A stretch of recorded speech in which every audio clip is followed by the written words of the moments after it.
We are on a mission to save and revitalize independent pharmacy.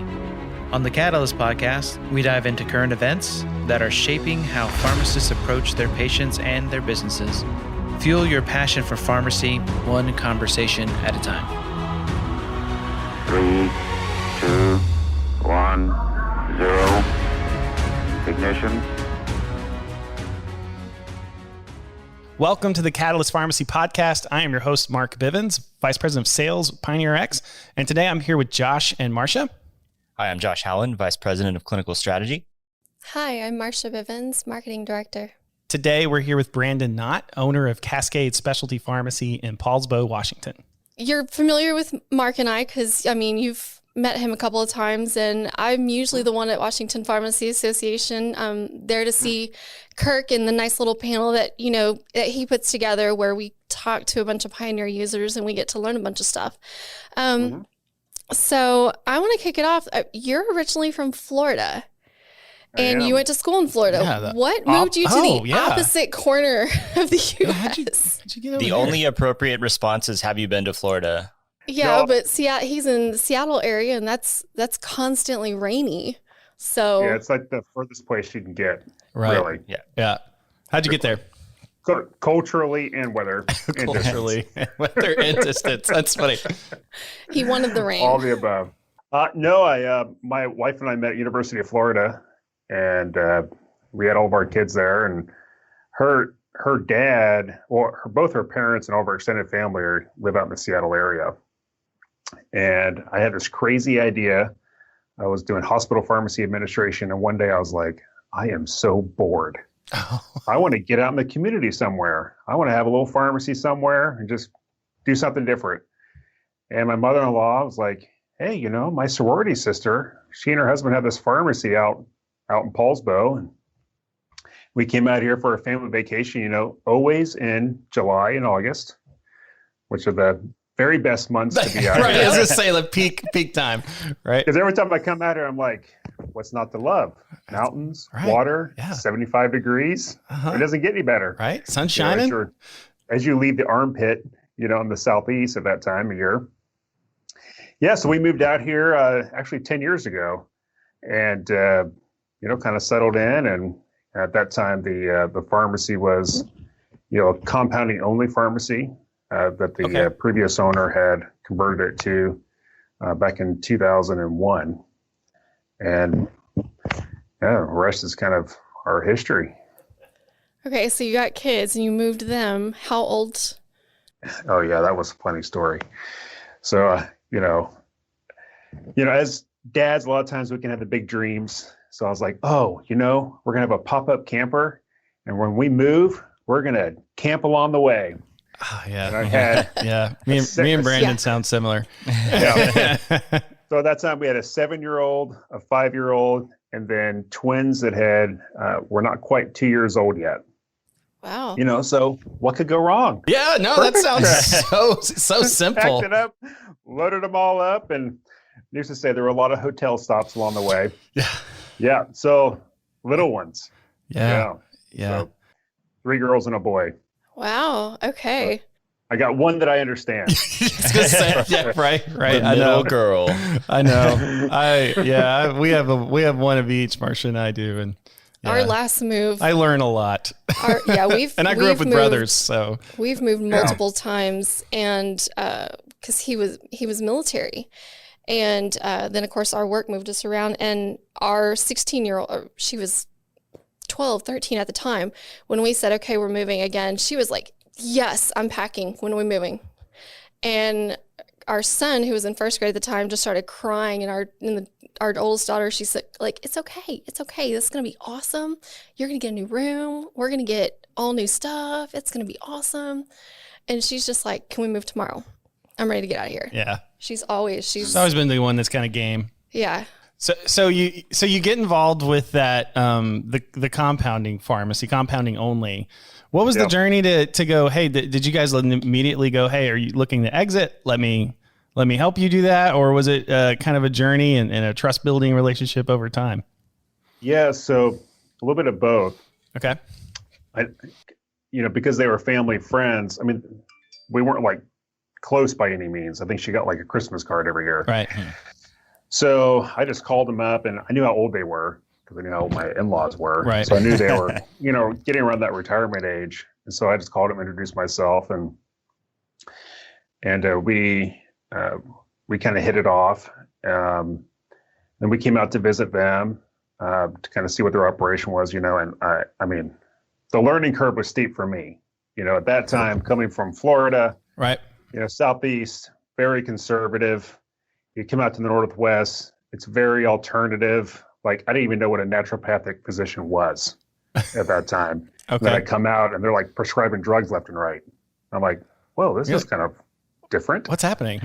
Right. Yeah. So I really felt like it was kind of the Wild West in some ways, because the way things were structured. But very interesting, because I took my years of experience in like sterile compounding things from hospitals, Right. And try to apply that somehow at a community level, which is kind of a fun journey. Yeah. So we came and, we spent, like a week with them just to kind of see if we liked it, Okay. in the area. And then I came out and I worked for them for about a year.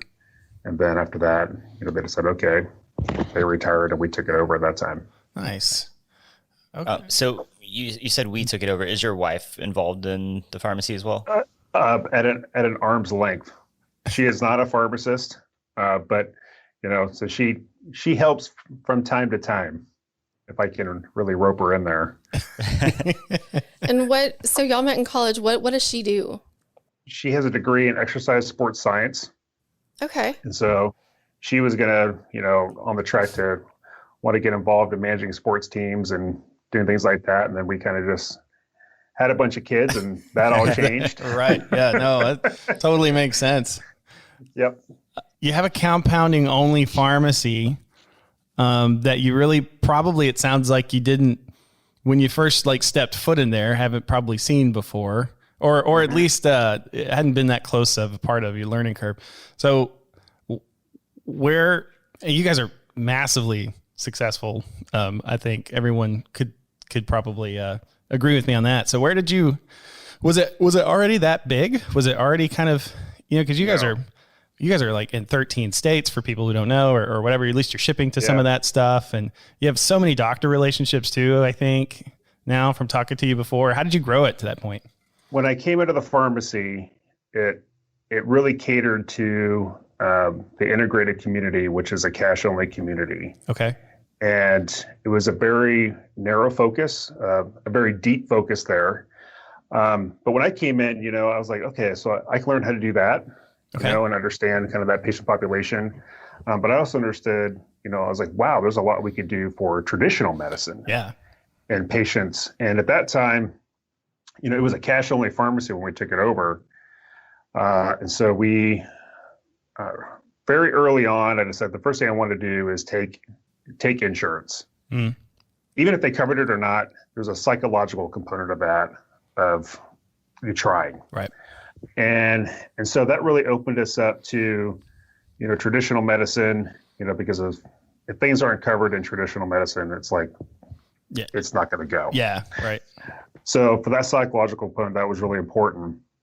And then once we did that, we started building relationships with specialists, in the area and learning about, different types of patient groups and maybe what some of the gaps were. And we really looked for ways that we could be valuable to them because, in traditional medicine, you got to be relevant because they're busy. Yeah.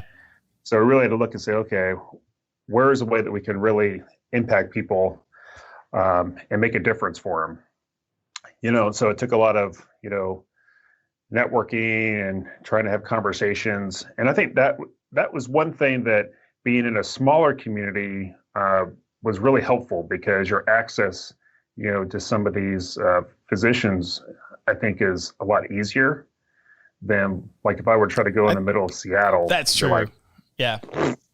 They're like, who are you, right? Get in the drug rep line. Right. That's true. Yeah. Versus, the guy, a few miles down the road. So once I learned, that, then, it's a small world. and people know other people. And if you do a good job, people love to help make connections. And so what we found is like, oh, we'll meet my friend so-and-so. Oh, come to this meeting. Oh, nice. Before you know it, you're building relationships and you can help more people. I'm a big believer in that our whole economy revolves around serving and serving people with products, services, whatever we do, we're serving another person. And if you have that, drive you, then it really drives you to excellence, and people really see that it's genuine. Yeah. And so it drives a lot of aspects of your business, and how you approach that. And so, it just kind of grew, and frankly, got out of control. Going from a small operation to where kind of got crazy. Okay. To where you can, kind of wrap your arms around everything, and then all of a sudden you've got, a lot more employees to oversee, and that has its own challenges in itself. Yeah, just trying to scale operations. Just trying to scale yourself. I mean, out of all of my trips to the Seattle area to visit, like I've visited Kirk's Pharmacies and a couple other. I haven't been to your store yet. Is it still just closed door specialty, or I mean? No. We have a strong local business. Yeah. Okay, so you've grown that quite a bit since taking it over, and you're also doing supplements too? We are. So who are you? So is that like RX Solutions, or I mean, what are you working with? In terms of what supplements? We inherited kind of the supplement lineups that what we found is that you got to have the brands that people are looking for. Okay. And in our area, the brands that people are looking for are typically the ones that are professional line that are recommended by naturopathic physicians. Right. Yeah. So regionally, that's what's strong with you guys. That makes total sense. Yeah. Yeah. And so you end up carrying the brands that they carry. Yeah. And when the previous owner, what he found, I mean, his supplement business just grew organically because he was open 6 days a week and the naturopaths were open 3 days a week. So people were like, oh, every time I go to they're closed. Yeah. So they found that, they had them there. So just working with those brands. So out here, it's, Vital Nutrients and Thorn, Biotics, those common ones. So what's it? So you grew it to cash only, which I think a lot of people would be envious of that. But right now, I was going to go there too. I was like, very few people I've heard say, "Man, we really wanted to take insurance." Yeah, no. Well, at least nowadays, right? And now you're managing. So what's it like to manage in a really still strong, heavy compounding pharmacy? Those kind of PBM contracts you're dealing with that have a lot of restrictions around the compounding side, or is it just that part of the business just not included in it? It's getting a lot more difficult. And I think that a lot of the horror stories that I've heard over the years, frankly, most insurance companies aren't covering much anymore. Yeah, there's the same, almost non-existent. But the insurance companies, of course, focus in the more densely populated areas first. And then true. They start the heat zones, moving. Right? Yeah, the heat zones. Mm-hmm. So I think like the East Coast felt it probably a year or two before we did. Okay. And so now, we're starting to, I'm starting to have more conversations about, well, that's not FDA approved. Well, I know that. Of course it's not FDA approved. So the conversations are definitely starting to change. Okay. So we'll see how, 2021 plays out. We've got a recredentialing with Express Scripts. Right. And that's always what are they going to do? Right. Yeah. I don't know. I think the one thing that we have out in Washington that other areas of the country don't necessarily have is because we have such a strong integrative community out here in the Northwest, some of the more local insurance plans will cover compounds. Nice. Okay. At a very marginal amount, but at least, they do help their patients, with those. So, now that you mentioned, Washington, they're clearly one of the more progressive states in terms of pharmacy practice. Have you guys have you guys done any of the work around like with a pharmacist prescriptive authority with, you know, oral contraceptives and things like that? We have not. We have not.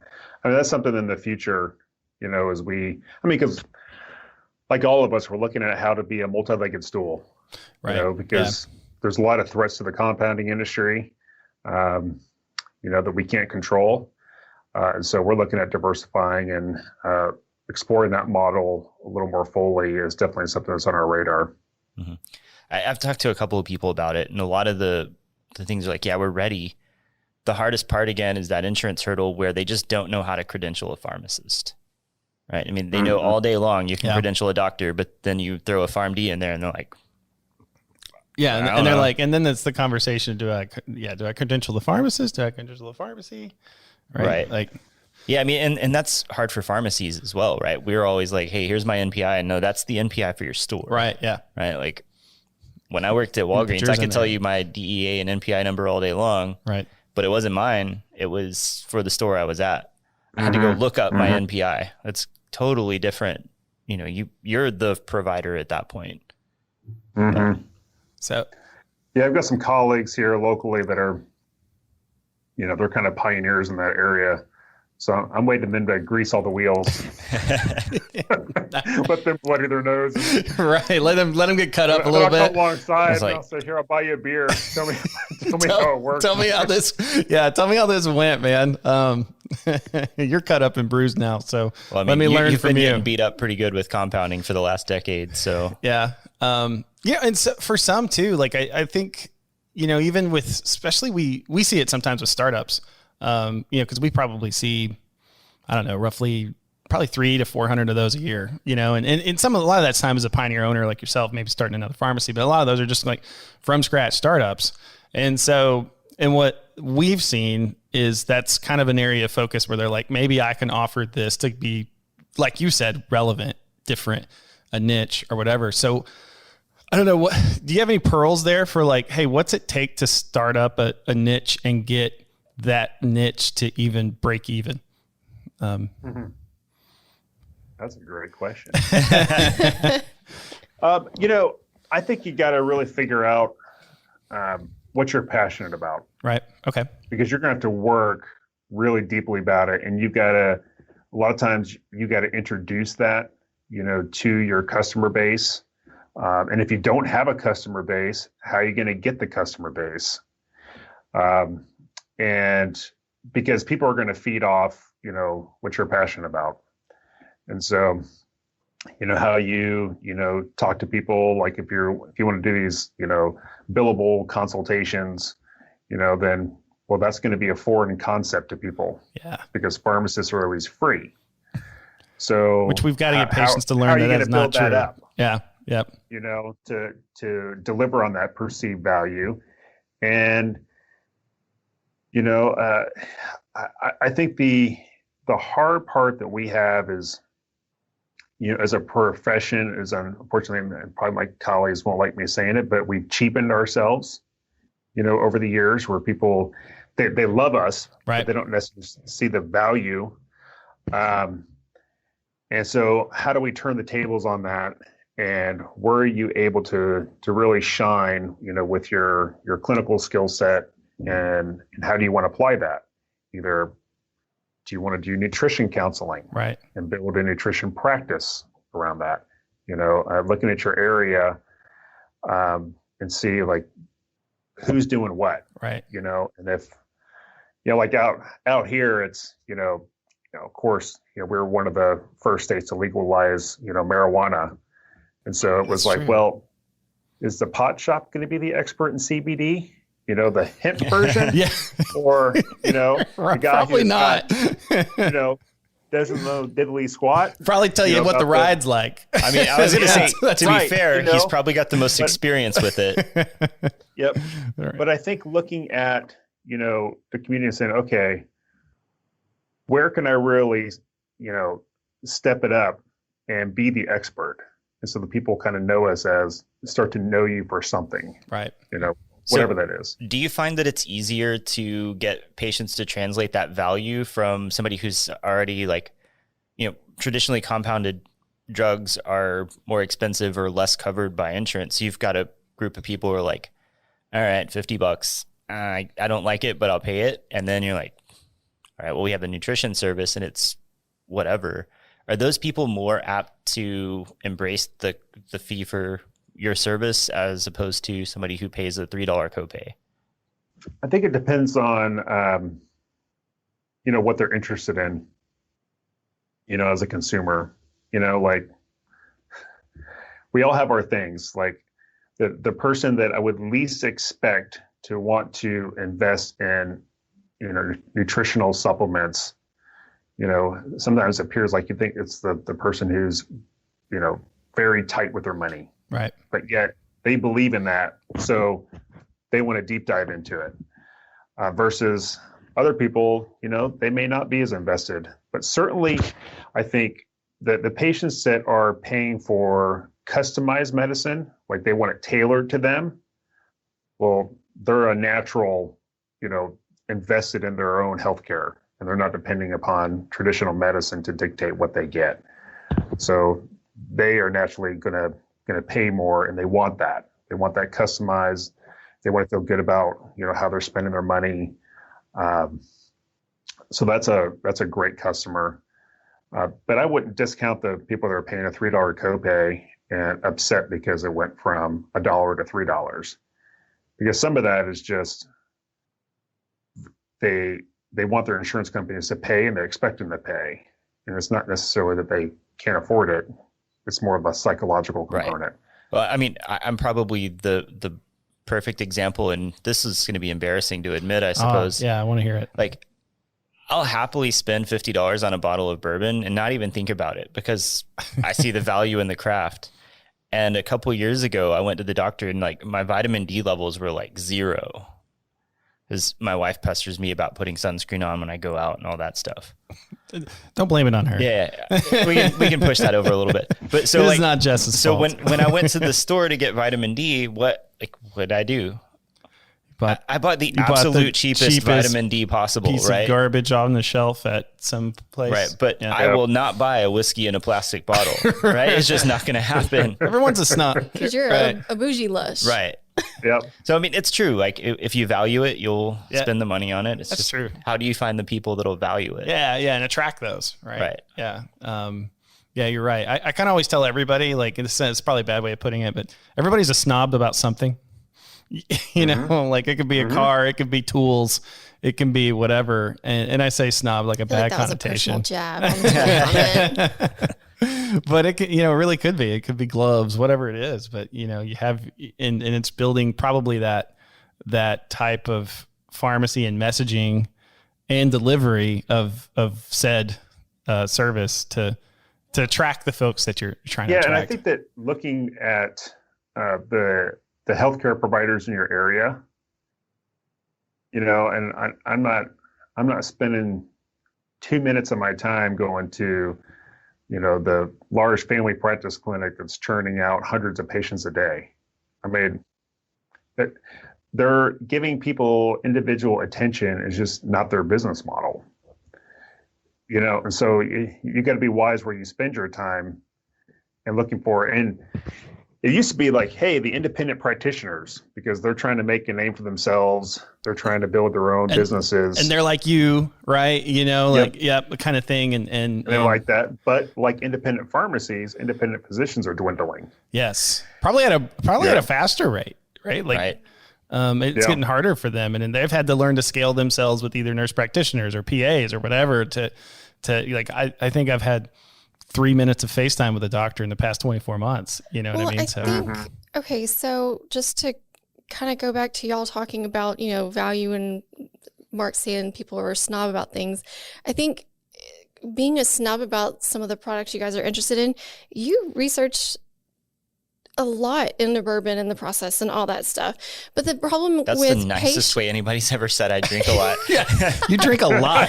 You drink a lot. But I mean, with patients, they're not researching their prescriptions. They're only researching the side effects. And so how are you working? I mean, give me one of your patient success stories.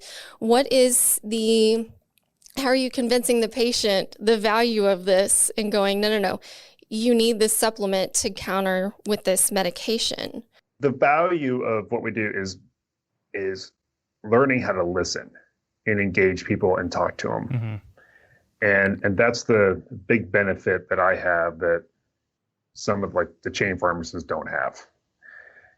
But listening to people and talking to them about what's going on, because a lot of times they'll start sharing information with you. And then when they realize, oh, I have time with you, now I can really talk to you and ask questions that I forgot I had. And that's the value of just learning your customer base and engaging with them and training your staff to engage with them. Right. Because my team's invaluable, because they're talking with people all day long and building those relationships, whether it's over the phone or in person, so that when things do come up, people feel like, oh, wow, like they're welcoming. I don't feel like I'm being a burden to them, to share. So I've had different patient success stories over the years. Just What's by the one that you identifying. cling to and reference the most? It's not a new treatment, but it is one that is now becoming much more in the mainstream because of all the data that's coming out, and that's low doses of naltrexone. Okay. And so that can be used it really cut its teeth when I learned about it with multiple sclerosis. And I had a patient, long-term customer that I've got to know, and all of a sudden, I just saw her health declining, and I was, engaged her. I was like, what is going on? Because she was already elderly, but then she started progressing. Like, okay, the next month I see her, she's got a cane. Oh, wow. Yeah. The next month I see her husband's helping her. The next time I see her, she's in a wheelchair. And I'm like, what is going on? Yeah. She was telling me how, that she's having her MS was really flaring up, and that she was on the typical Western, DMARDs and, going through all those cycles and wasn't getting anywhere. And so I introduced her, to LDN, and I got her information, and said, this may be something, I don't know if it'll work for you, but I've heard that it does help in some cases. And so that was kind of a long haul because she had to introduce it to her normal doctor team, who of course dismissed it. Yep. Because big pharma drugs, those are the ones that were going to do the job. So she had to finish out the cycles of those before she got on it. But then once she got on it, so she did end up, getting a prescription for it because she failed the other traditional treatments. But after a few months, no more wheelchair. Oh, wow. No more walker, no more assistance, and she was coming in, and, and every time I see her now, she gives me a hug, and it's just makes you feel good. And not everybody has that response rate, but that's one of the ones that really stood out because it was so dramatic. Yeah. And my whole pharmacy team saw her because she was such a delightful person. They saw her Rapid progression decline. And then change, and we're just kind of blown away by it. That's amazing. The interesting thing about the low dose naltrexone is not that there's magic in it, right? It's been around forever. It's just, you highlighted one of the, I guess, two things that are really important. Pharmacists suck at marketing as a general rule. And you talked about, knowing your audience and kind of segmenting that, like, all right, I'm going to hit these people and not these people. It's brilliant. But the other part you highlighted was that you have time to talk to patients, right? And you're talking to them and finding out, hey, they're trying all these other things. And when you're just turning and burning patients, you don't have the time to go in and say, hey, I've heard about this. It may or may not work. And they're going to have the relationship with you to actually take that advice. That's a strong thing to have with patients that, not everybody's going to listen to you. Not only that, and then take it to her own doctors, right? And And go, have to fight this their is doctors. what we're doing, dude. when this thing's over, like, this is what we need to do. And that's just, I'm with you. That comes from that relationship. So using your time wisely, if you try to launch a new idea to a doctor, it takes them 5 interactions to get comfortable with Oh, it. wow. Okay. It's not one time, oh, doctor feels comfortable, risk the reputation to start, doing something different. Now, it takes multiple interactions, and pharma knows this. That's why they have their metrics of how many times they get it. Yeah, that's how they have those introduce touch points, right? Yep. Mm-hmm. Versus if you go to the consumer, then a lot of times what I found is that, okay, now the consumer, the patient, is now taking the risk of that recommendation, because it's not the doctor recommending it to the patient, it's the patient saying, hey, I want to try this. And the doctor's evaluating and saying, okay, well, it's potentially beneficial, very low risk. Right. What are the risks? Okay. Yeah, I don't have a problem with you trying it. Well, then they're much more open to it, because the patient's taking the risk. It's not going to go back to the doctor and say, why did you order that for me? So because sometimes I remember early in my career, I was like, I pitched something to a doctor. I was like, oh, I feel great about that. And then nothing. Nothing. And it was like, what, was it me? What did I say the wrong thing? Like, no, it just takes multiple interactions so to get comfortable. So you have to be committed to the long haul, to want to build that relationship and continue to do it, because, when they refer a patient to you, that's their reputation. And I think that as pharmacists, if you're trying to do something special, you've got to take that very seriously. And I've had to, train myself like, hey, your best sales rep, the best, is your customer. Is your patient, right? Yep. Because they're going to tell the doctor, you did a great job every now and then. But if you do a bad job, they're going to tell them. Like immediately. Yes. Yep. Right. And that's important, those interactions. In a chain drugstore, everyone just, nobody cares just because they don't want things personal. But if you're trying to make things personal, you got to be personally invested in how that customer is feeling. Like, did you do the best you could? Right. And doing that customer service recovery, because they're going to get the feedback. Yeah. And it's all about making the doctor look good. Like, wow, you referred me to the coolest pharmacy. Oh, that's great. Those people are awesome. That's a good point. Like, that's what you want. Yeah. Because then the doctor's like, oh, wow. And the MA is like, woohoo. They're feeling good, and I like it. So have you taken any of your data from your success stories to a doctor's office and said, hey, look, I've improved your patient, so I would like to work with more of your patients? I have in some ways, and I'll tell you, I was surprised. Like, at one time, like we're working really hard, to connect with patients and to get them to fill their prescriptions, because we weren't necessarily their normal pharmacy. So we had to work extra hard. And so I created this, little dashboard for our leafs. I was like, hey, listen, we've got a 95% fill rate. And versus the industry average, I think at that time, and I don't know, I think it was like around 60 or 70%. Okay. So I'm like, we're doing far better. We're killing it. Yep. Yeah. I'm like, this is a wonderful story. So I presented the data, and and a doctor is a friend of mine, so I wanted to try it out on him. And you know what he focused on? Oh, what? The 5%? Yep. Well, why didn't all my patients fill? Oh, man. I'm like, doc, they don't all fill. Well, I write the prescription. They fill it. I'm like, no, they don't. Yeah. A significant amount of time, they never fill it. Well, they don't even know that. They just assume that they send the prescription, you go get it.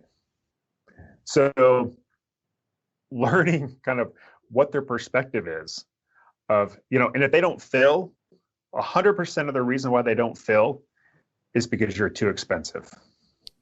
Mm-hmm. It has, it's like, well, maybe they're not convinced they actually need the drug, doc.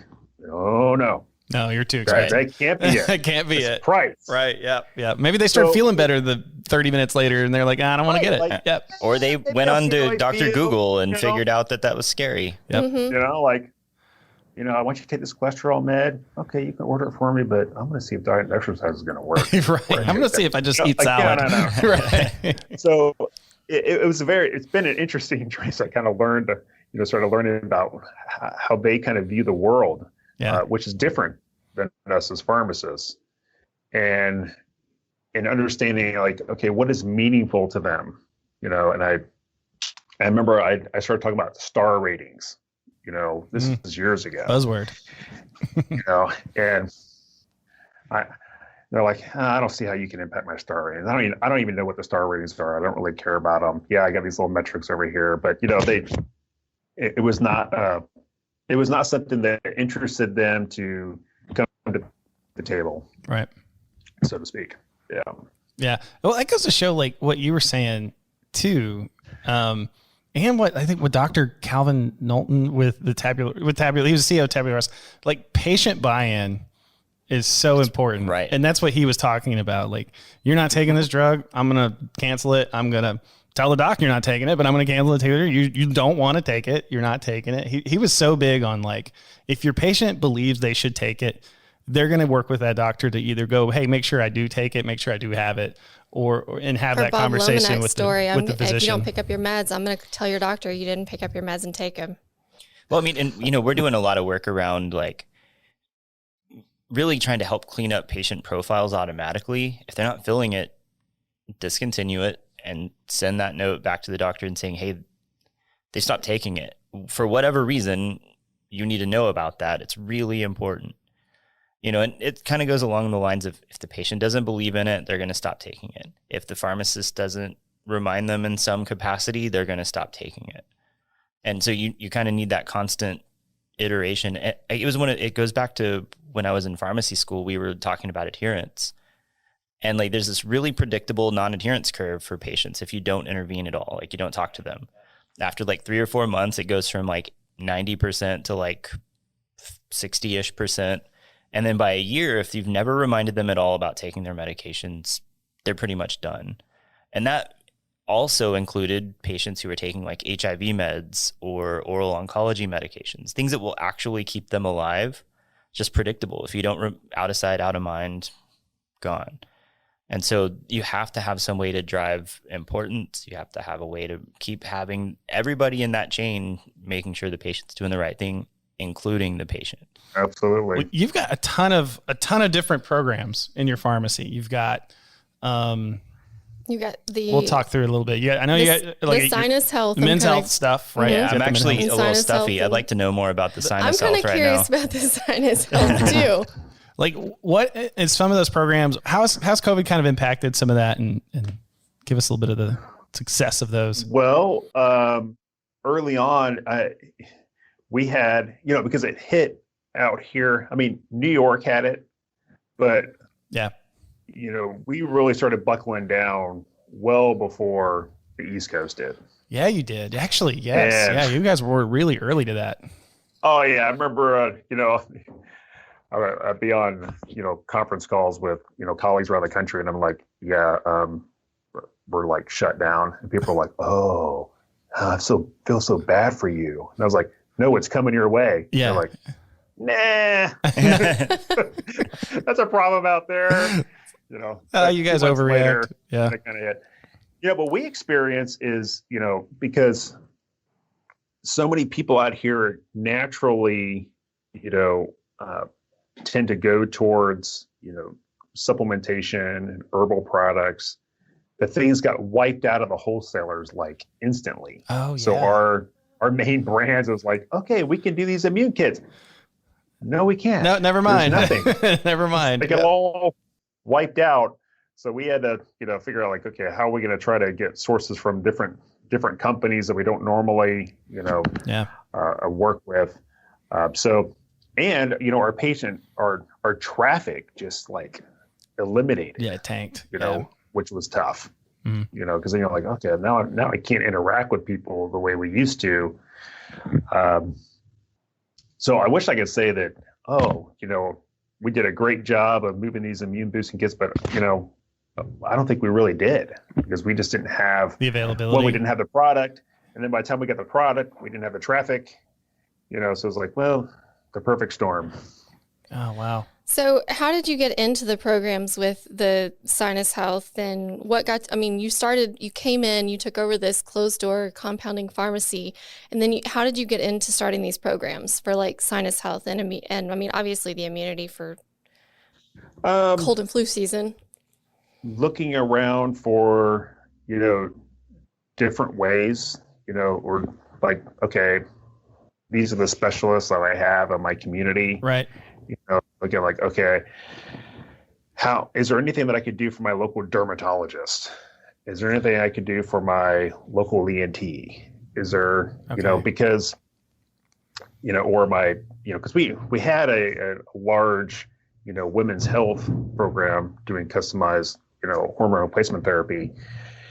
And so I was like, okay, so that's well developed.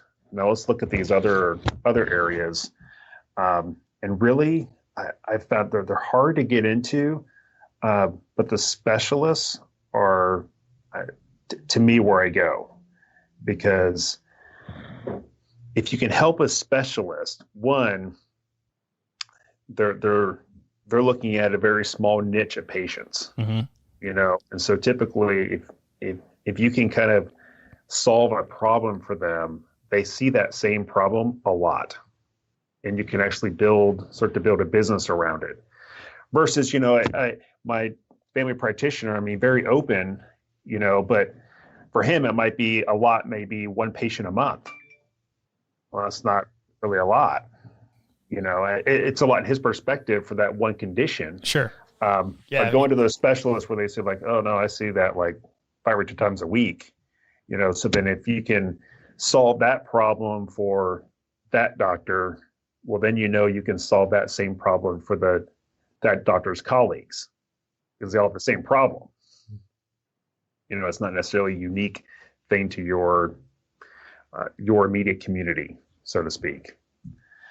So that's how I got into doing Sinus Health and working with patients with chronic sinusitis, sort of focusing on those patients, and also paying attention to what's going on in the rest of the country. So networking is really important, because sometimes you learn about stuff from a colleague doing something in a different, metro area, because they just happen to have a good relationship with another type of specialty, and you can learn from them. Like, oh, I didn't know we could even do that. That's very interesting. Let me go. So now I feel like I got some information, and I can have a relevant conversation with a doctor in my area. Just tell me if I'm correct. Find what you're passionate about, get specialized in it, and then make sure there's overlap with, it sounds like specialists are a great point to look at in your neighborhood to go, can this overlap with some specialist in the neighborhood, and solve a problem there. So, you've given us a lot there. In a non-ironic way, it's almost like you teach a kindergartner about stranger danger, right? You like, what's around me, Right. What's important, how do I get to these places? Yeah. No, that makes total sense. Yeah, I think the reality is at least what I'm seeing, because I've seen the independents pop up, and within 2 years are gone. Yeah. Because unfortunately, it's people that are frustrated in the chains, and they figure out that, I can dispense medications, that's easy, but they're not seeing the business side of it and how narrow the margins are. Yep. It's chains are cutting your tech hours because the margins are getting slimmer, not because they want to be mean. And so if you kind of just look at yourself and say, okay, I am not going to make money on traditional prescriptions. Like, I've got to have that mindset. Like, I'm not going to make money on that. So if I want to do it, the only thing I'm going to get is customer traffic. So what am I going to do with that customer base? Right. Okay. Because I'm not going to make money off Yeah. dispensing their medications. Right. Like, if you do make a little profit, oh, great. But have it in your business plan that you are not going to make money on the traditional prescription side. So then what are you going to do? And, and that's going to fuel you a little differently to say, wow, okay, I'm thinking my value is just dispensing prescriptions. But if that's not really going to be my value, then what is my value going to be? Mm-hmm. Whether I customize medications, I love veterinarians, because people are, especially I think, more so today than they were 10 years ago. People love their animals more than especially in the Seattle area. Yeah, no doubt. They're just remember back in the day they were just tools to do things. now they're, as important as children. To most. But customizing to help people to medicate their animals that they adore, people have no problem paying cash. Yeah, that's true. For those, as long as the service and you back up your product and all that. So that's a good business, because every veterinarian needs a compounding pharmacist. Right. Now, nice. The volume of that can change. Yeah. But they all need you. So, and some things you can do are very, very easy. They're not complicated. So be willing to be uncomfortable and figure it out along the way. Like, you got to take that step out there sometimes. I mean, whether that's, I'm going to do my first clinical interaction and bill for it. That would be very uncomfortable for me. But the first one's the hardest. All right. Well, thank you so much for being on with us. This is kind of talking so through and letting us pick your brain and trying to learn get some, from you. Learn from all that. Sounds like it sounds like we're going to owe you a beer. Since you've got cut up and a compounding bruised visit. up and work on my compounding, Josh. I've got a developer on it. He's working on it. As soon as my 2020 travel restrictions get pushed back, I'll catch up on all the visits that I was supposed to do last year. You're on it. Your trip is a little more complex than most.